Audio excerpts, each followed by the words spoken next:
جی میرا نام وقار احمد ہے، مردان چتوکیا کے رہنے والا ہوں۔ فروری 2013 کی بات ہے، میں نے ایک پلاٹ خریدا تھا مری میں، اور جس سے خریدا تھا وہ تھا شفیق مسیح اور اس کا ایک سینیٹر کامران مائیکل جو اس کا سیکرٹری تھا شفیق مسیح۔ ان دونوں سے میری ڈیل ہو گئی تھی۔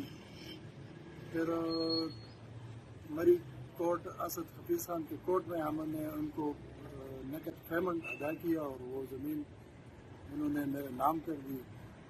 کچھ عرصہ بعد جب ہم وہاں پہ گئے تو کرسچن کمیونٹی کے کچھ لوگ آ گئے کہ بھائی یہ تو آپ کے ساتھ فراڈ ہو گیا ہے، یہ تو کرسچن پراپرٹی ہے تو بک نہیں سکتی۔ ہم نے تو بولا کہ ہم نے تو وہ خریدی ہے یہ کینان پارک، لیکن ان لوگوں نے جعلی اٹارنی بنا کے اس کے ہمیں چرچ کی جو زمین تھی وہ مجھے اس کا کروا دیا کورٹ کے اندر۔ تو اس کے بعد پھر ان کی حکومت تھی، مسلم لیگ نون کا، یہ حکومت میں تھے۔ میں بہت تگ و دو کیا۔ یہ میرے وکیل صاحب ہے سید اور امیر بہاری صاحب، ان کے وساطت سے پھر ہم نے ایک اپلیکیشن لکھی FIR کے لیے۔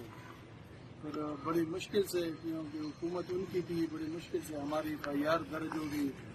جو دفعات میں لگے ہیں 420 467 468 471 109، ان دفعات کے تحت یہ FIR درج ہے، اور یہ لوگ ابھی تک اشتہاری ہے، جس میں شفیق مسیح جو اس کا سیکرٹری تھا وہ اریسٹ ہو گیا تھا، تقریباً 1 سال اڈیالہ جیل میں رہا۔